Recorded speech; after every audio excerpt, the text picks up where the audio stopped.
Hello, hello, and welcome to the Color Whisperer Show. I have an exciting guest for you today. We're going to have so much fun. So, she calls herself Mary Mary.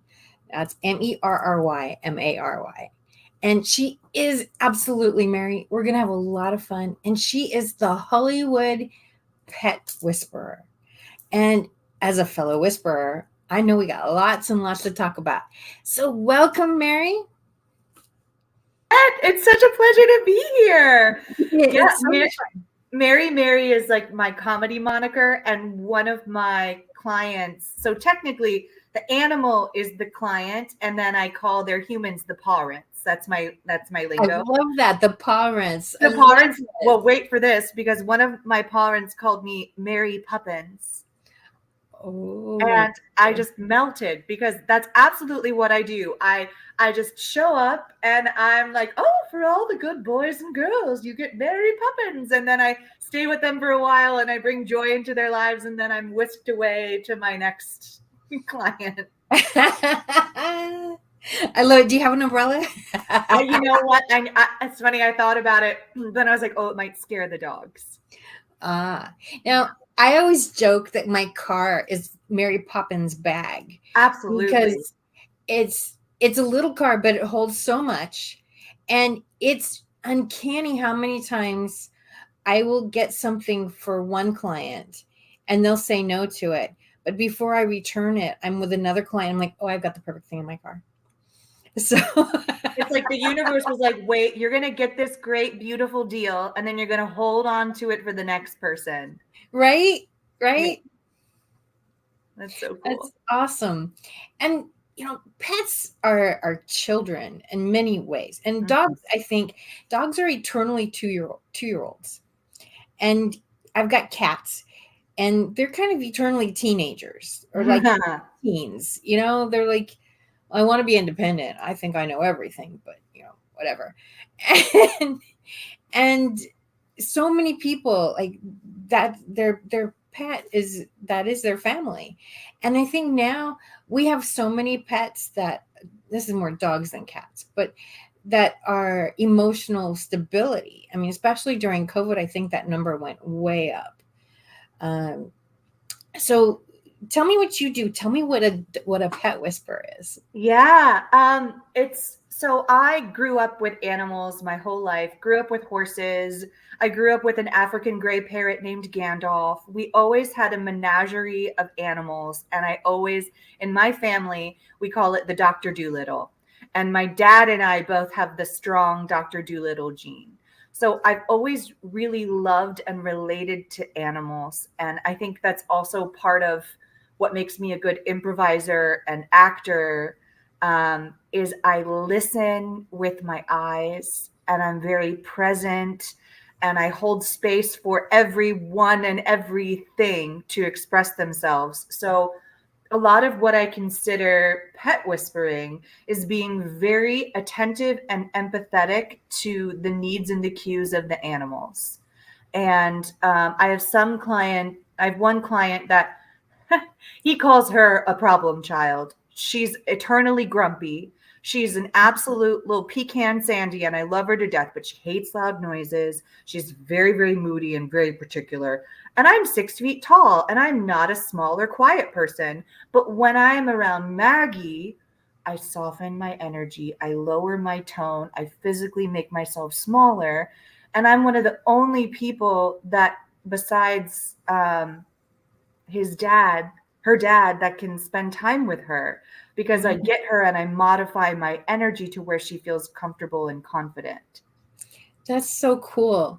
One of the things I do is there's 4 personality types. And when I peg that client, I will dress as much as I can Ooh, in their personality type nice. and try to match that energy.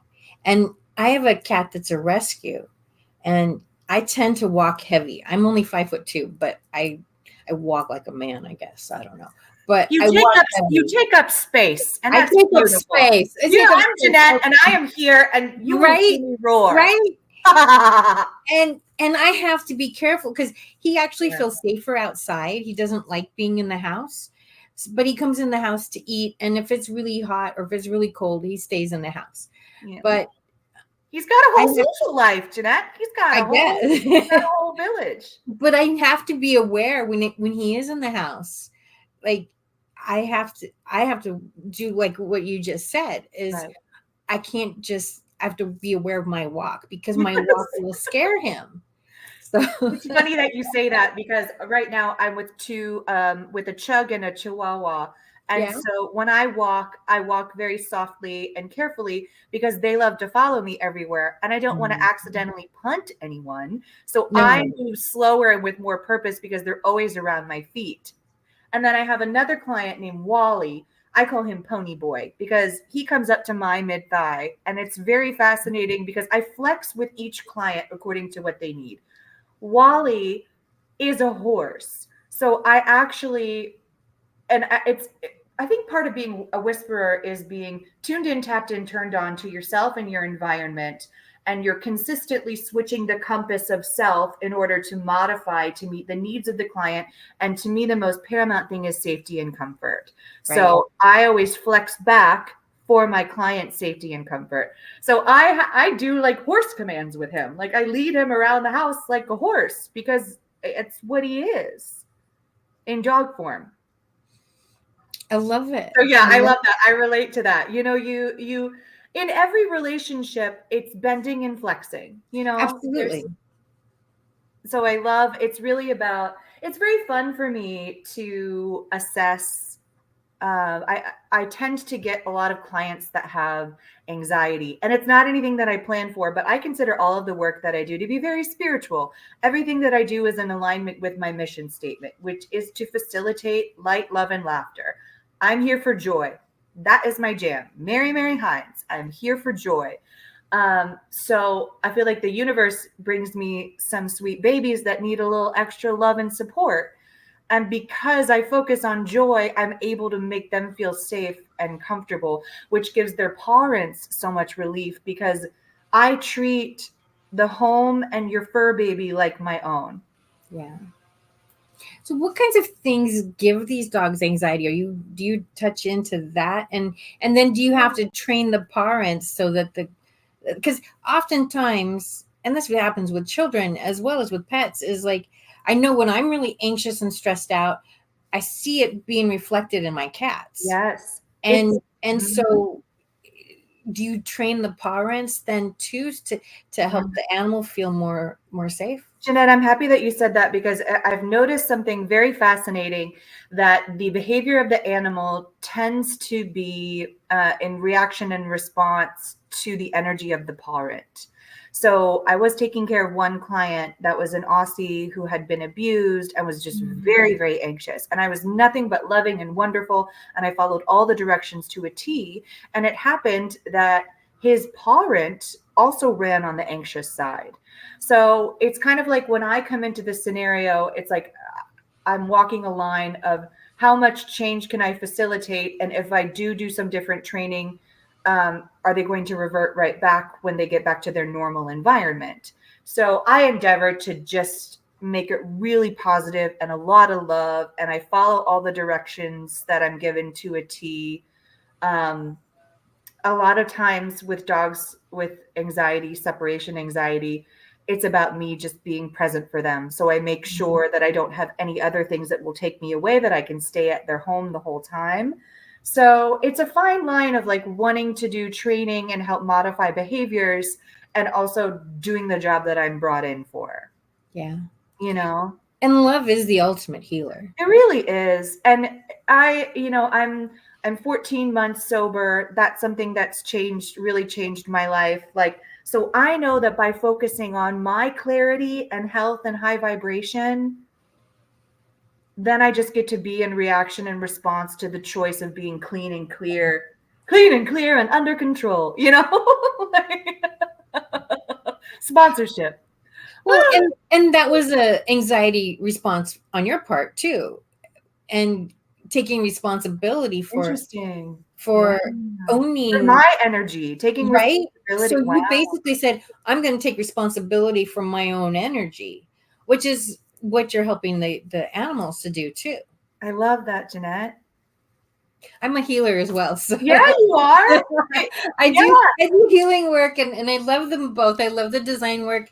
I love the healing work. But, there's a lot of ways that we rent out our anxiety. Mine's Ooh, yes, with the language. right Rent out our anxiety. Go right. on. So, like, for me, it's food. Like, I have several friends that are, they've been in AA, some of them for a long time. And, I was joking with one the other day. She's like, oh, I gave up scotch. Now I got to give up coffee. I can't give up my coffee. I can't wait. I could care less if I ever, drinking, like, I don't care.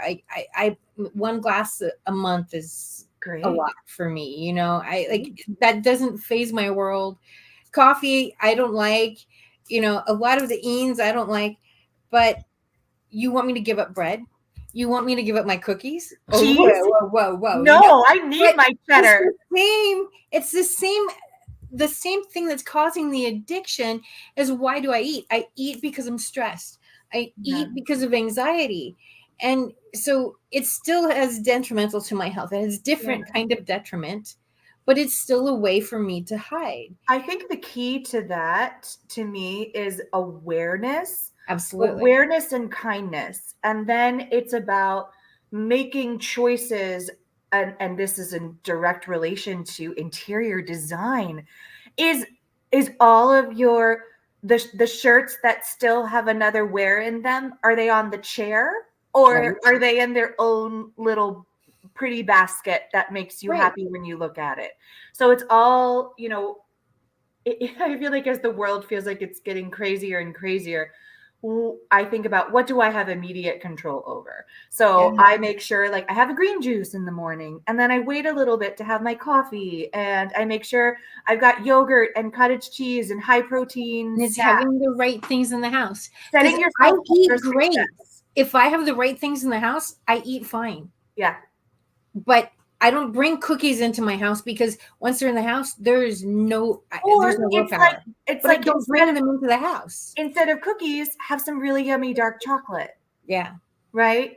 And then occasionally have a cookie, but setting yourself up for success.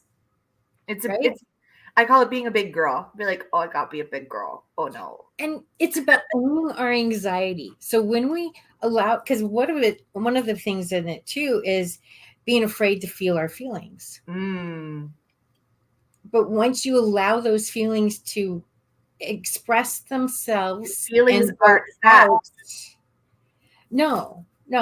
But that doesn't mean that we don't have them. Sure. But if we ride that wave, just like we ride the period wave, we ride that wave and then we can let it go, because otherwise it gets stuck in our bodies and it creates anxiety.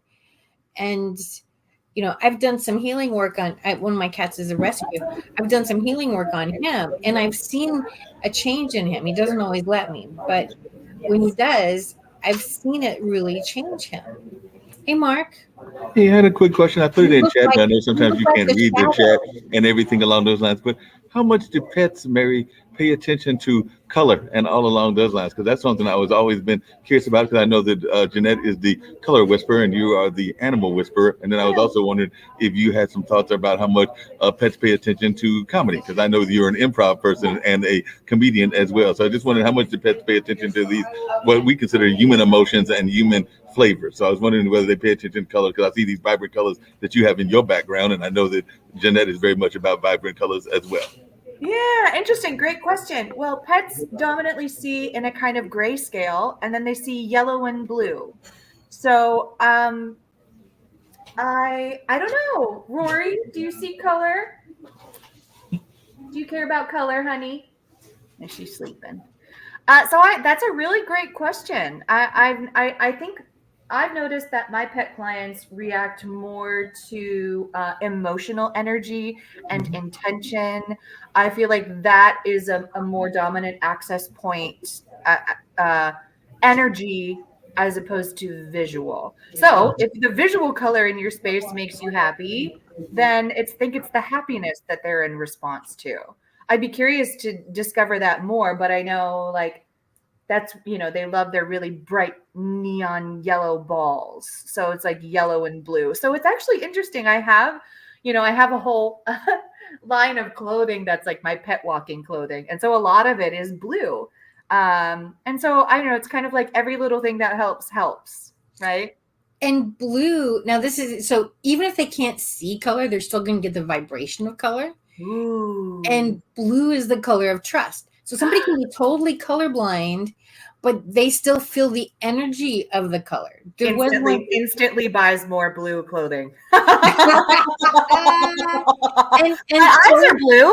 I often wonder if that, I don't know. Yeah. There you go. So blue is a color of healing, color of physical healing. Blue makes time. It doesn't make time stand still. It makes the passage of time. You don't realize the passage of time so much. So like you go into the hospital, there's often blue waiting room. In the airport, there's a blue waiting room. A lot of places that you have to wait are blue because it makes you not realize the passage of time as much. Fascinating. Oh, right? I love it. And so you're going in when people are not there. So the dogs, probably cats too, but the dogs are going to be the ones with more anxiety, I presume. Yeah. But the dogs are going to be, and so they're going to trust you. They're going to feel that vibration of trust. But animals are so instinctual, and it's a great litmus test when you have a company come over. The cat runs and hides, or the dog runs and hides. I was like, okay, what's going on with this person? If they go right up to the person, it tells you a lot about who they are. I often get clients just when I'm out walking other dogs or out walking myself, because I joke that I'm a Great Dane, right? So I feel like some of the animals look to me like, oh, it's my big dog friend has come over to play. Because that is my energy. I'm a big Great Dane. Like that is me completely. You couldn't tell. It's completely obvious to me. And so I've met so many clients when I'm out, because I'll see them and I'll be like, oh, you guys are such a cute pair. Or be like, may I say hello? And just in those couple seconds of interactions, their parents will be like, you're really amazing with animals. And we're like, well, I am a pet sitter. I want to get hats made. The business is still pretty new. I've been pet sitting for a while, but it's still pretty fresh. So I want to get Hollywood Pet Whisperer hat or like a t-shirt. Oh, I love it. Right. I can help you with that. Let's talk later. I can give you some stuff to look I've got a logo. I've got the website. Cool. I just haven't put the website up. So I'm doing it very intelligently. I have a gorgeous logo my friend Justin designed for me.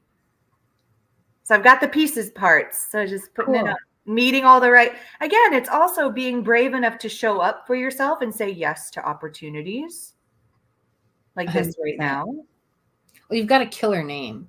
I mean, isn't it great? Thank you. Hollywood Pet Whisperer. And then Mary Poppins is the Hollywood Pet Whisperer. Yeah. No, you've got the marketing, like you just got to put it out there and you're booked. In hindsight, I would have probably gone with Mary Poppins, but I wanted to be more. I like the Hollywood because there's when you see I'm the Hollywood Pet Whisperer, you get into a lot of woo stuff and but there's this Hollywood, like, well, I'm famous. Like, I'm branding, right? It's total branding. And I like it better than Mary Poppins because when you say I'm the Hollywood Pet Whisperer, it's like, whoa, and like immediately I come to mind like, oh, you're working with stars. Yeah. You're the pet whisperer to you know the what? stars. I'm on the way. I've been saying Lady Gaga, I'm going to take care of Lady Gaga's dogs. Like I'm an actor and it's so much of life I feel like is surrender to what you think it's supposed to look like and say yes to what is showing up. So I'm out here to be the next Maya Rudolph and my acting career is going really well. And it's like, well, what nourishes my joy? And right now I'm with a pet sitting client and I'm having this amazing conversation with you. All I need is a slice of table and some good Wi-Fi and I can make anything happen. I was actually going to share a story with both of you that I think you will enjoy. One, I'm down here at the National Black Theater Festival, which is why I'm not where I'm usually at in terms of that, because that's going on in Winston-Salem. There's a bunch of actors and actresses and everything here that are doing everything from Regis Theaters to stage performances. And they do that every 2 years in Winston-Salem. It used to be every odd year, but after the pandemic, it got thrown to every even year. So I think the last 2 years it's been on even years. So the next one you'll have to come to, Mary, is in, and Jeanette is in 2026 and everything. But this is its 18th one. But the story I was going to share that I think both of you will enjoy is, I know that I told Jeanette that my mom had company over because we did like this family reunion and everything along those lines. So mom had a cousin, well, her first cousin, I think it is, that came over and visited her and stayed with her with a month and everything. But she brought Coco with her, and Coco was a very little small dog. And apparently mom was very much having, we'll say, some pet withdrawal because Coco is gone now, and she was enjoying Coco because Coco would literally come by and stay by her foot and was definitely having that energy that you were talking about with pets. So she bonded with mom, but she knew it was going to be a limited visited and all along those lines. So mom was sitting there going like, Trash, I miss Coco. I miss Deb too, but I think I might miss Coco more and everything. So I just wondered if you could talk about that bonding that folks have with their pets and even other people's pets when they come to visit. Because like I said, Deb came, we did a whole family reunion. And like I said, Coco was there as long as Deb was, which was a little bit over a month. Yeah, it's a very special bond. It's a very special connection. My dad has an amazing black lab named Finn, and Finn is his unofficial helper dog. And Mhm. it's my dad has had a couple, some health challenges, one of them being just persistent problems with his foot. Well, Finn, it turns out, had cancer in his toe. So it's very fascinating how your pet sidekick can absorb your energy. So Sweet Finn was doing everything he knew how to. He loves my dad. They're absolute inseparable buddies, and they're both completely adorable. So it's very fascinating how I feel like he absorbed some of my dad's energy and took it into himself. Right now, my mom is currently conquering breast cancer, and she adopted a cat named Binks. We named him Binks, her Binks. And Binks is inseparable to my mom. And it brings my mom so much joy. She's always, since her cat passed away, she's always wanted a little kitty sidekick. So now she has Binks, and Binks follows her everywhere. So there's a term that I really love in Hawaiian. It's called kahu, and it means it's pastor, it's facilitator, it's I do not, if I have, talking about Rory sitting next to me, if I were Rory's parent, I do not own Rory. I am her attendant. I am her guardian, and also she is my guardian. We are each other's guardians. It's really, Absolutely. really beautiful. From the healing aspect, I 100% agree that the animals take on our energy. And what happens when we sleep with somebody, and that somebody can be a pet. Yeah. Our energies intertwine, literally. Mm-hmm. Okay, and I'm talking about sleeping with, not not, Yeah. I mean, sex happens too, but I'm talking about the act of sleeping. Yeah. Slumber party. Yeah. So our energies intertwine, and my understanding is that what cats do is cats literally transmute the energy. That's what they feel their job is. They're a little bit older. We talked about them being teenagers, but their job is to transmute the energy. What dogs do is dogs fill the place with joy. Dogs are 2-year-olds. 2-year-old doesn't but what does a 2-year-old do? 2-year-old laughs all the time. It's got a big smile on his face all the time. So what they do is they transmute the energy by filling it with joy. And so each of them have their own special way of doing healing.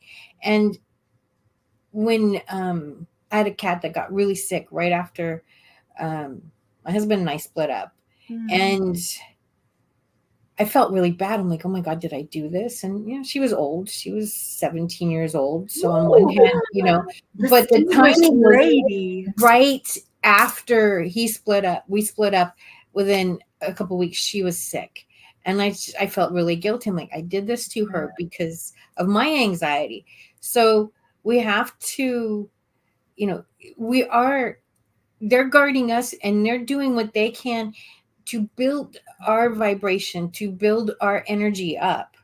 But in return, we also have to be a safe place for them, so that, they get to be the 2-year-olds and the 12-year-olds that they are. I love that. I feel like it's all about like holding space for each other. And I love what that does in the moment with the client, and also just with the parent as well. Like, for example, I recently gained a client who's an Amazonian yellow nape parrot named Gladys. Wow. Gladys is iconic. She is a little bit younger than me. She's in her early 30s. She's very choosy. She doesn't really like people. She loves me. We sing together. We get along. I walk around with her on my shoulder, and I stop in front of a mirror and I go, who is that beautiful girl? And she's the whole time, she's like, just like chatting, having a really great time. So not only was I able to give Gladys an amazing experience, but her parent is like, you're so amazing. Like, would you consider me putting Gladys to you in my will, because my daughter is afraid of birds? So it's like the joy that it ripples out in huge ways. Like, when we are brave and we love and we facilitate joy for ourselves and everyone in our orbit, right? It is a transformational power. I like to call it the joy transaction. And I know that by giving these cute little gremlins, little spicy chicken nuggets I'm with right now, by loving up on them, their parents, Sarah and Boaz, are able to be on vacation, right? Relax. And know they're safe. And I'm taking care of their plants, and I'm bringing in their packages, and I'm leaving the lights on so no one decides to break into the house. Like, I hold space for safety. 100%. And it feels awesome. And because of that, my business is in this beautiful state of perpetuity, because now the client that I'm with wants to recommend the great pet sitter, and they want to help me build my business. So it's pretty freaking cool when you shine in purpose on purpose. It does. It does. Yeah. It does. And I love what you said, because it is brave. It's very brave. To show love. And I think that's why pets are so important, because it's a lot braver to show love with another human being. But pets just love us unconditionally. 100%. They just, like, you show them love and they know that there's a safe place, and that's it. And they don't need a lot to feel safe with us.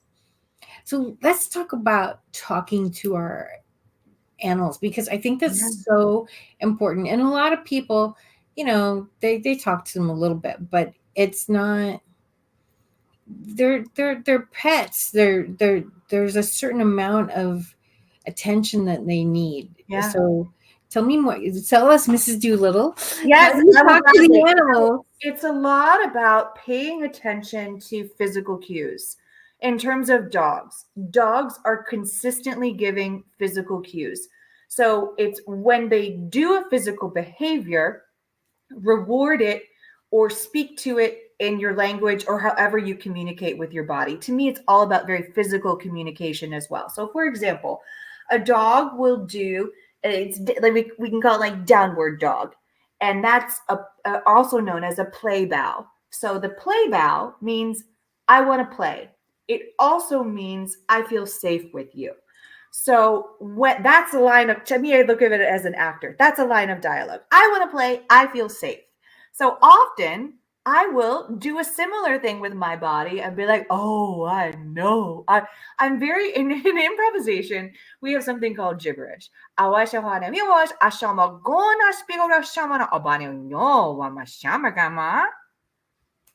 Language is just the dress on the body. It's the energy that goes through it. So another thing too, one of my I love that I'm with clients right now.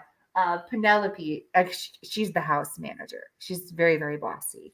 And so she loves to, whenever I'm sitting, I'm amazed she's not in my lap right now, but I told them I have an important meeting. So they're being very good. So I like to steal moments with Penelope, and I go, I know this is your house, ma'am. I know you run the house. This is your house, honey. And she always follows me to the bathroom and sits down, and I always say, thank you so much for keeping me safe. Right. And it's also things like when they bark and freak out, I endeavor to not do alpha voice disciplinary, because there's always a reason behind the behavior.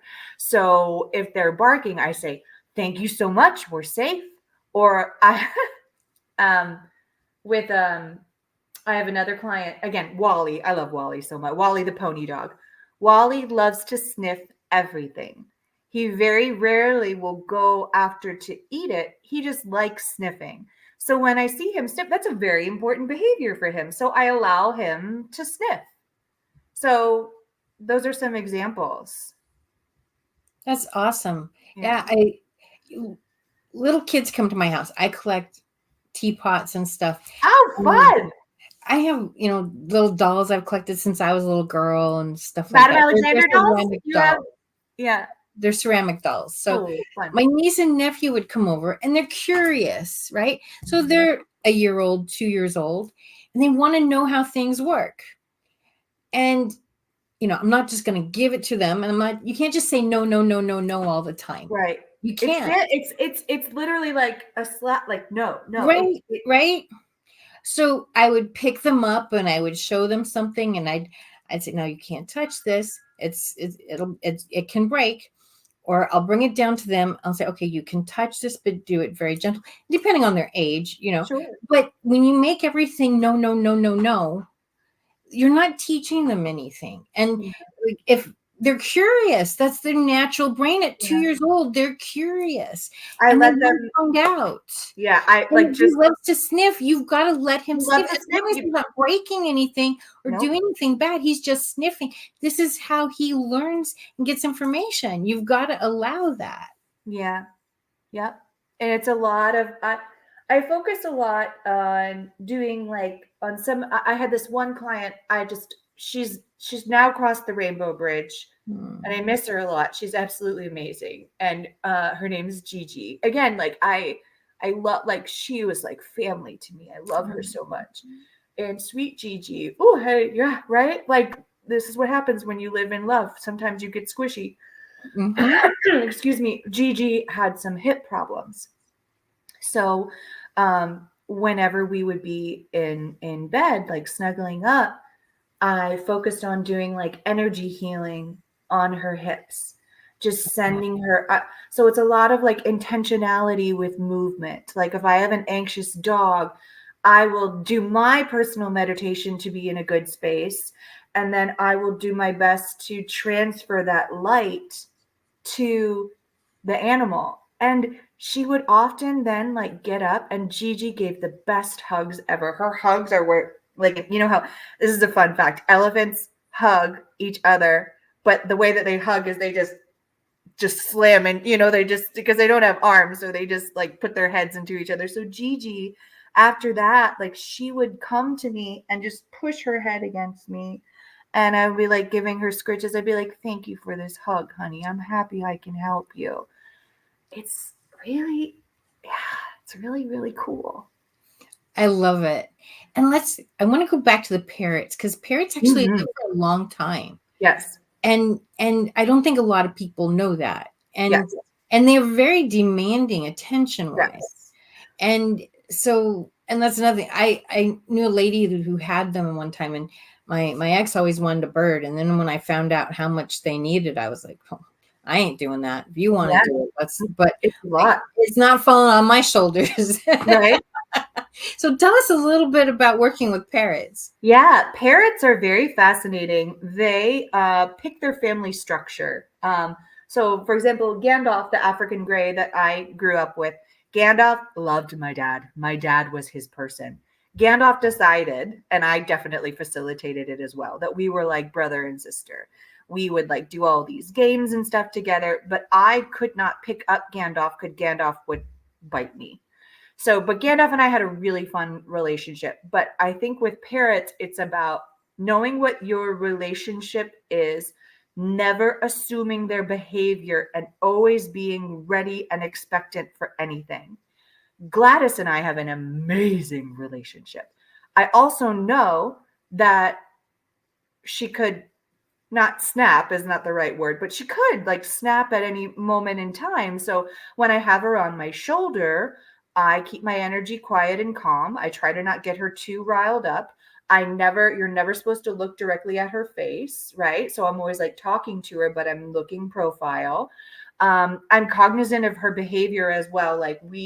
I take her outside. She's got her wings clipped. So I have her enrichment time. She goes outside and I chat with her. And then I can get her riled up because she's on her perch and she's safe. I had her on my shoulder recently while I was taking care of Gladys and these 3 amazing Chihuahuas. And a neighbor came over to talk to us. And Gladys started to walk to the back of my shirt. And I noticed, again, observation, puffed up feathers means happy, feathers down and sleek means I'm scared. So I had like hollered out to these people who hollered out to me, and I was about to like have a conversation with them. But Gladys, feathers down, tried to hide. So I'm keenly aware of at any moment she could bite. She's stressed. She's scared. She could bite me at any moment. So I soften my language to this neighbor and I say, "Hi, I'm so happy to see you. I'm so sorry, but Gladys I got to be really aware with Gladys. She's feeling anxious." So it's about knowing their moods and their temperaments and when they're in the danger zone, because that's a can opener on the end of their face. Mm-hmm. So birds are really fascinating. They're very smart, and they're also very delicate. It's actually interesting. I consider them very similar to horses in the way that they're incredibly sensitive and intuitive and also dangerous. Now, horses are often used as therapeutic. So you work with horses. Horses are also, oh my gosh. You're doing great. Horses are therapeutic. Horses are therapeutic. Oh goodness, I don't usually have this much problems. Anyway, you're doing great. Horses are often therapeutic animals, Mm-hmm. and they're very healing. The love that they give is very healing. So tell me how you work with horses. So I grew up, actually, this is a great example. Little Miss Rory just flipped over belly up. So that means she's safe and happy. Oh, did I get a good squishy spots? I love that I'm scratching a belly during this conversation. I'm authentic as the day is long. Hi, honey. You're being a very good girl. I love you. Yeah. So I rode horses from about, funny, I didn't even mean, from like 7 to 15. And it was really, really cool. They're very, very, they spook really easily. Mm-hmm. They're very sensitive. They're very sweet. They're very beautiful. I always had a great relationship with all of my horses. There's one, this is an amazing story. I was 12. I was in a group riding lesson on Doodad. Doodad was my boy. I love Doodad. He was a great guy. He was like a best friend.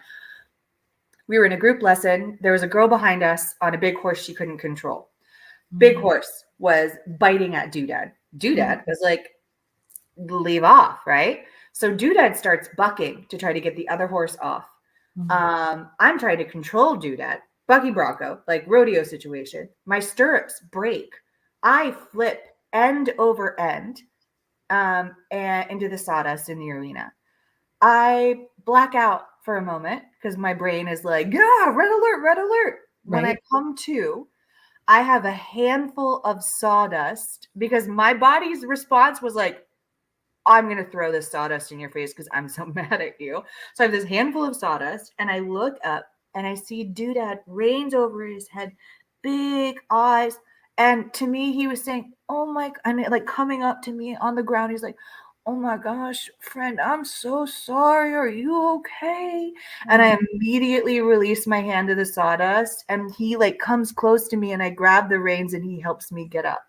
Oh, that's so sweet. He felt so bad. It's kind of like if we have a temper tantrum and we break or hurt something, he's like, oh, I didn't mean to. I'm sorry. Right? It was really cool. My sister had a horse. My sister had a horse and she was half quarter horse, half Arabian, and she was only 14 2 hands, so that's just a little bit over pony height, right? Yeah. And her owner was, over 6 feet, big cowboy, and he used to take her out in the trails drunk, and he'd whip her, and like, no way. And so many levels, this was not a match, right? My sister, who's 10 years old, tiny little thing, she gets on the horse, and everybody was like, it was wild Mona. Mona's a wild, uncontrollable horse. It had nothing to do with Mona. It had everything to do with how she was being treated. Yeah. And my sister get on her, and immediately she was calm as could be. Yep. It's that mutual respect. It's one of my favorite sensations in the world. I'll die on this hill. Leaning forward on a horse all the way over and scritching them right between their ears.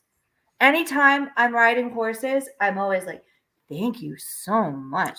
Wow, you're just like it started with horses for me. And it's just like so much respect and care. Like even when you're picking out their hooves, you're being very gentle. You like lean into them a little bit. Mm-hmm. And it's also an issue of respect to me. Like my dad does it. I learned this from my parents. Dogs are sir and ma'am. I'd be like, sir, would you sit, please? Like, even if it's got that tone of like, no, sit down. It's like sir or ma'am, or it's that, again, it's that transaction of intentionality. It's that respect. It's that reverence. And animals pick up on that because there's 100%. A genuineness there. Just 100%. As much as like the hatred vein is like, gee, like the love is like, whoa, whoa, whoa. Do you do any dog training? I do not. I mean, I do with some. I mean, I was raising a puppy with a friend and I did a lot of like training for Harley. But most of my clients that I have are already pretty well trained. So I just make sure I always ask with every consultation, I'm like, what commands do you use? Do you have hand signals? What's the routine? But I always have like, you always sit before you eat your food. Like it's really about me, asking all the right questions and adhering to the practices that their parents already put into place. Right.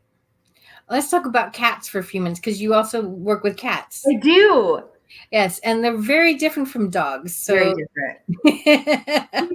How do you approach a cat? I approach a cat with softness and reverence. Softness, reverence, and love. I always approach a cat with lower energy and a paw out, and I'm like, oh, hello. Like kind of like if you're flirting or something, you're like, oh, it's so nice to see. Hi, ma'am. And then whenever they come to me or like sit on my lap or let me scritch them, I'm like, thank you so much. This is so nice, isn't it? So cats are more of a softness and a delicacy. And then sometimes with some cats that give me attitude, it's a lot of blinking. I really focus on eye contact because that is you can either challenge or soften with eye contact. So if I have a cat that's like really like staring me down, that doesn't trust me, I will specifically make eye contact and do like a soft blink and like a bow of the head, meaning like I'm not a threat. Or in some opportunities, if they're challenging me, I'm like, eye contact, I'm like, you want to go? If you're going to present some attitude, I got some attitude as well. So it's really diagnostic in this situation, but it's a lot of eye contact and it's a lot of softness of energy, offering treats and then letting them come to you and then being like, look, this is nice. I'm a nice one. But you can even hear it in how I'm speaking here. It's a complete, to me, there's a musicality to it. And I think this is the acting in me too. It's a flexing of energy. Like you can see every time I've talked to Rory, I'm like, right? It's fun. It's cool. It comes naturally to me. And to me, it's a natural thing. But, there's a belly. I love this belly. Thank you. To me, it's a natural flex that comes to me easily. But I'm realizing with my clients that I'm not normal, that this is not a This is an excellent, we have an excellent ability that to us seems normal, but we're exceptional. Absolutely. Absolutely. I think that's, that's marketing 101 or business 101, as they say, do what is easy for you, but is not easy for somebody else. And, the design world, the healing stuff it's easy for me, and, when I first started my business. Because it's purpose for you. It's like purpose driven. Yeah. It is. When I first started my business, I had a hard time charging. I mean, everybody, all entrepreneurs do this. It's like we undercharge because, it's so easy for me. But it's not about what's easy for us. It's about the value that we give. And that's a lesson you learn first on when you start a business. Yeah. The first time you give yourself a pay raise, oh man, does it feel good. Yeah. Because it's like you realize, wait a second, this isn't easy for everybody. Yeah. It's easy for me. This is my talent. And the way you're speaking about the animals, to the animals, like most people don't talk to their animals that much. Yeah. That seems wild to me. I'm constantly singing them songs and like giving them empowering compliments and be like, how'd you get these ears? Are these aftermarket ears? They're so good ones. And even if they don't know what I'm saying, they know the intention. They know the energy. Yeah. And that attention is so important. Intention and attention. I love that. Yeah. Yes. 100%. Intentional attention. Yes. Because they are kids. They are like kids. And, a dog needs a different kind of attention than a cat, but each one needs its own. It's like you could have 10 kids and they're all going to be different. Yeah. You have to give each one the level of attention that it needs. Yep. Like I was talking earlier about Maggie. Maggie does not like to be touched. She does not like loud noises.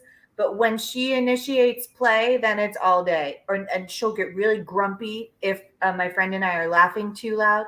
And if we laugh too loud, I lower my energy and I go, I'm sorry, Margaret. I'm sorry, my bad. Like I go beta to her alpha so she feels power, because that's what makes her feel calm, is being a little bossy brownie. So I'm like, I'm sorry, Margaret, my bad. And because of that, I'm one of the only humans that can like interact with her that's not her parent. I love it. Yeah. I love it. It's about talking to them on their frequency. Yes. I wanted to say this earlier. I'm so glad you brought it back up. It's communicating in a way that we can be heard. So it's kind of like, I think there's a practical application, like if people listening don't have pets, what about your interactions on a daily basis, right? How can you communicate in a way that you can be heard? How can you soften, send out your sight, send out your hearing, receive the environment? And say, for example, what if you're at a restaurant and you can tell that the server is very, all the body language and the environment is giving stress, just stress. So what if in your interaction with that beautiful, hardworking person, you could be very kind? And not like, you don't need to be like full sugar cube kind. You can just be like, thank you so much. Like, it just a little bit goes a long way if you're allowing yourself to shut up and serve the moment. Get yourself out of here and see what the moment needs and offer that. I say shut up with love. Well, and this active listening that you talk about, it works with humans just as well as it does with pets. Now, you may not use as many voices and stuff as you do with but But the same intentions. Like if you're with somebody who's really agitated, lowering your energy so that you don't feel like it's a threat, or maybe maybe the situation is you need to be a bigger threat. Depending on what it is, but by changing your energy, you can change the situation. And the waiter was a great, like sometimes they're just frazzled and it's nobody's fault. But once you're in the weeds, there's a server the wrong way. Yeah. once you're in the weeds, it's all over. So it's like just a little bit of being an actor, I've worked a lot in the restaurant industry, but once you're in the weeds, it's over, right? And so it's like, and the kitchen is stressed, and the da-da-da, and the runner, and the hostess, and you're overset, and somebody needs more tea with lemon, but you gotta go to the bar to get the lemon. So my God, my feet hurt. I'm hungry. And then if someone is just kind to you, it just like, it softens some of that. And we never know, I call them God moments. We never know how easy it is to do that and how much we affect somebody else. And it can be just as simple as saying thank you. Right? You don't need to be like Disney princess. You just get to be kind, or also not even just be kind, just don't be a jerk. Right? There's the age-old story about the kid who he cleaned out his locker. He had all these books going home from school, and another kid saw him. He says, "Oh, you need some help." And he took a few of the books and he walked him home. Do you know the story? No, but I'm in it. I'm actively listening. I'm engaged. The kid who had all the books and cleaned out his locker, he ended up being valedictorian for the school in their senior year. And he gets up and he gives a speech, and I got chills. But he says, "I wasn't going to be here today. I cleaned out my locker and I was going to kill myself. But we'll call him Johnny, came and he took my books and we became friends. He gave me a reason to live." And Johnny didn't know he just saw a kid that needed help. Like, hey, but sometimes we don't know how much that little act is helping another person. During COVID, I went to a restaurant. I love this story. So I went to this restaurant and it was on a roof. It's November and it's LA, but it's November. Yeah. And the guy the waiter had these big dark glasses on. Like, they weren't just glasses. They seemed big. And he had this mask that went all the way, all I could see was black on his face. And there was 2 tables for 2. So he stood on the other side of the table from us. Okay, keeping distance, fine. But then he whispered. And my friend and I looked at each other and we're like, well, this is what we want to order, and hopefully this is what you asked, because we have no idea what you said. Yeah. And during COVID, you could tell when people are smiling, even if you couldn't see the smile. Smiles. It's in the smiles. Right? So we couldn't see his eyes either, right? So I got nothing. Right? There was just like, it was like, I see no signals. Help me. Right? But you could still get this energy from. The only time he came close to engaging with us was when he put the bill down. And he's very lucky that my friend paid the bill and not me. It was my birthday. Now, during COVID, there's a restaurant that I went to. I've gone there for like 20 years, but they upped their customer service like you wouldn't believe during COVID. And I was so mad. I rode straight to that restaurant. I walked in there and said, "I need to talk to the manager." Yeah. And I said, "I just want to tell you, at first I said, you're not in trouble because you got that shame look, right?" Right. Oh, shit. What do I got to deal with? Right. I told him, I said, "I got to tell you, every time I come in here, I'm greeted with smiles. People recognize me. They know my name. I'm Jeanette Chesworth, everybody. Come on." Right? But it wasn't just me. They did this with all the regulars. I'm teasing you. But but I said, I've always felt welcomed here. And I started out, I said, I just had the worst experience ever. And, during COVID, I mean, yes, okay, precautions, fine, but it's still about people. And you're in a people industry and you're there to help make people feel good, and it goes both ways. You can't be a jerk as a customer either, but he was on a high. The restaurant guy was the owner. He was on a high for days after that. They said. So anyway, oh my gosh, it's already 11:55. I can't believe it's gone by so fast. What a great conversation. Yes. So, Mark, yes. Yes, it's been a great conversation. I was listening to y'all, monitoring y'all, and all along those lines. I mean, y'all can go a bit longer if y'all want, but it's like 2 whisperers in one room. I don't know if we can handle as much whispering and everything along those lines. So 2 whisperers in one room, but y'all have had a delightful conversation, and I know that you would, because I've had the pleasure of meeting Mary through one of the other shows, so I know that she is an amazing lady, and I've always done your show, so I knew it would be an amazing conversation, and glad that y'all were able to connect and have this whispering joy from the West Coast, since most of y'all are Mark, over thank there you for in the. playing your part in the joy transaction and facilitating this connection.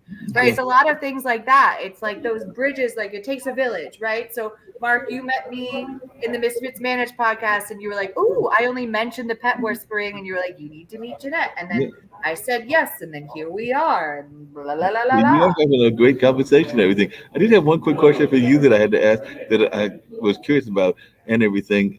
In the whispering space of pets and everything, is there any pet that you had difficulty whispering with and everything? Because I know that you've been talking about cats and dogs and even the Yes. rabbits and the parrots and everything, but I know that people have unusual pets. There are even people that have Yes. pet parrots and pet tarantulas. So I was just wondering if there are any pets that you have whispered with that you were sitting there going like, I don't know if I understand your language. I'm ready to go. A pig named Bella. Bella has passed. She had some cancer.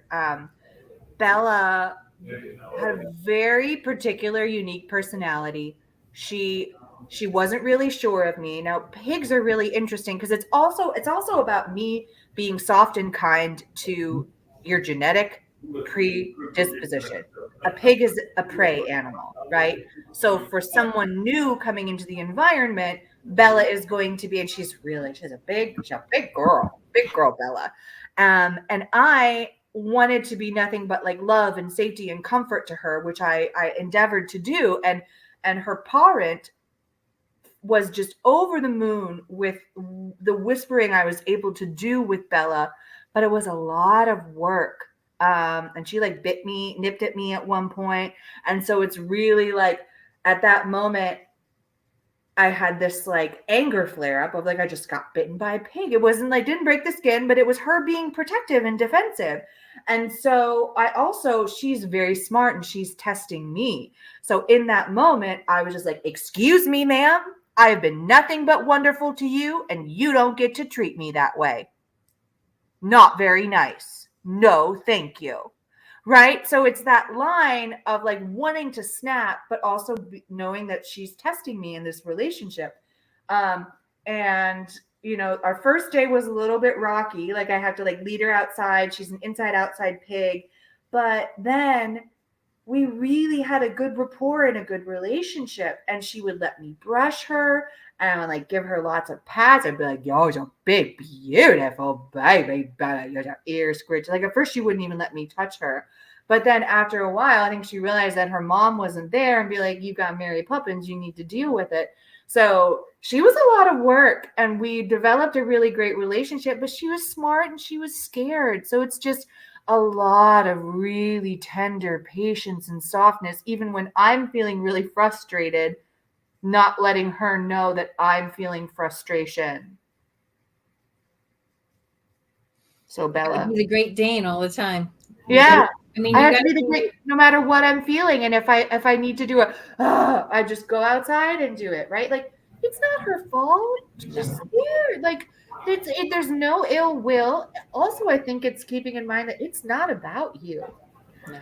If there's some kind of lashing out, also I think this is great advice in all of our lives. If someone's lashing out or being cruel to you, it mostly has nothing to do with you.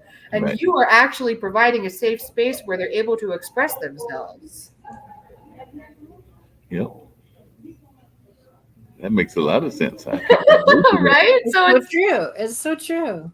It's knowing yourself, It's a lot of surrender and forgiveness and softening and just being a good human.